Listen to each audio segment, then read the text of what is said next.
A city that is 2,500 years old wakes up. And with it, a 24-year-old American, David McDonald, who's chosen to make this place his home. There's no resentment of a foreigner living in...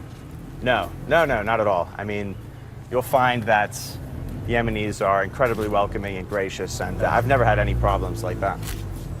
McDonald from Philadelphia speaks Arabic and edits a local English language magazine. He's lived in Sanaa's old city for 2 years. You would expect to see these kinds of buildings, this kind of history in sort of a museum or sort of a specially preserved area. But it is a living city with hundreds of thousands of people. That's why I feel very fortunate to be able to live here. Sanaa is the capital of Yemen, founded as a trading post for caravans taking frankincense and myrrh to the west. Isolated from much of its history and surrounded by 30-foot-high walls, the old city of Sanaa has changed little over the centuries. We could be walking down the street 1,000 years ago. Yeah. And it's well, yeah, and that's the charm. I think that's what attracts myself and a lot of others here.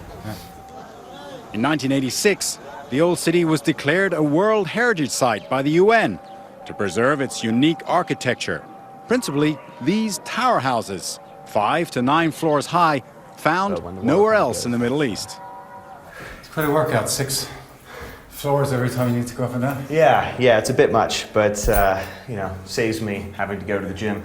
Breakfast is bread and beans. McDonald has adapted easily to Yemeni life, and although he's wary of the threat from Al-Qaeda in rural areas, 17 foreigners have been killed here since 2007, he feels safe in the old city.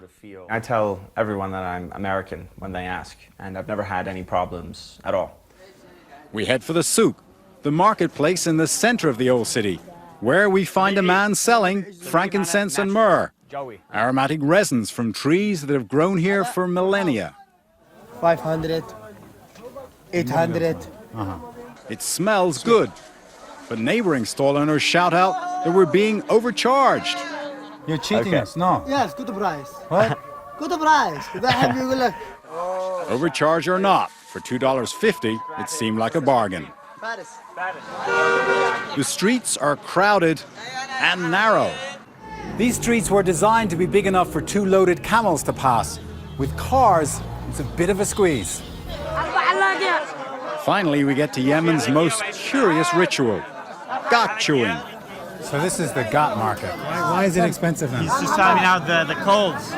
He says it's cold weather? Yeah, the cold weather, the ghat doesn't grow. Chewing the leaves from the ghat tree releases a stimulant that gives a mild sense of euphoria. It's legal in Yemen, not in the US. And everywhere we look, we see men with bulging cheeks. Do you chew every day? خزن Or يوميا. only on Sundays? يوميا كل يوم.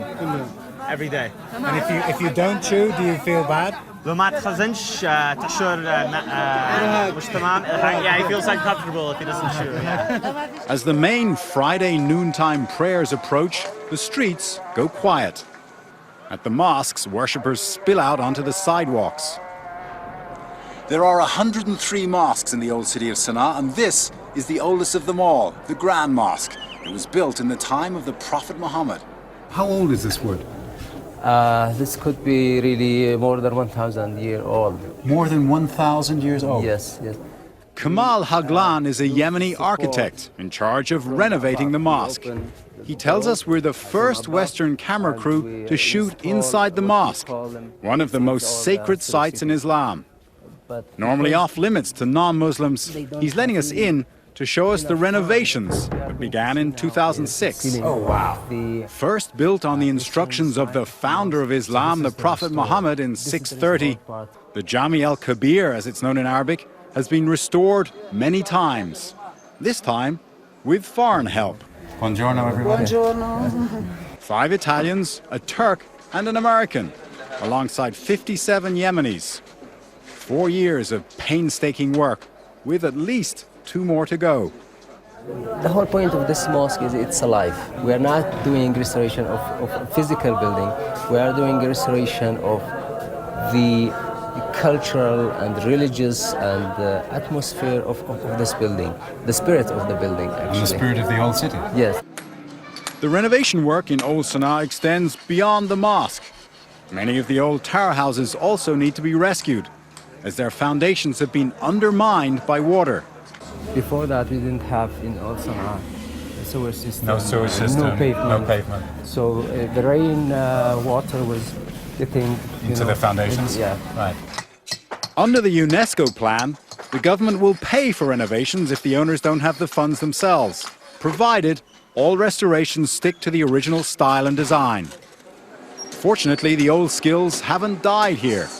The old city is still full of masons, blacksmiths and carpenters who use the streets as an extended workshop.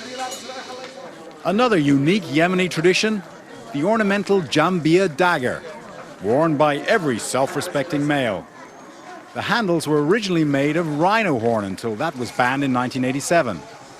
Now they use plastic or deer horn, but the original rhino is still around. So this is rhino horn. So how much is this? كم هذا؟ 2 مليون. 2 million reals, that's about $10,000. $10,000 just because this is rhino horn. Yeah.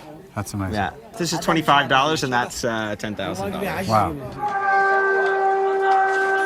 As dusk falls and the city shuts down for the night, we stop for tea at an old caravanserai, an inn where merchants used to unload their camels and spend the night.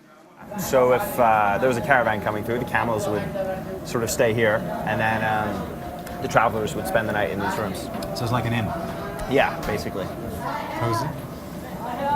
I'm sure it was. I'm sure it was the Sheraton of its day.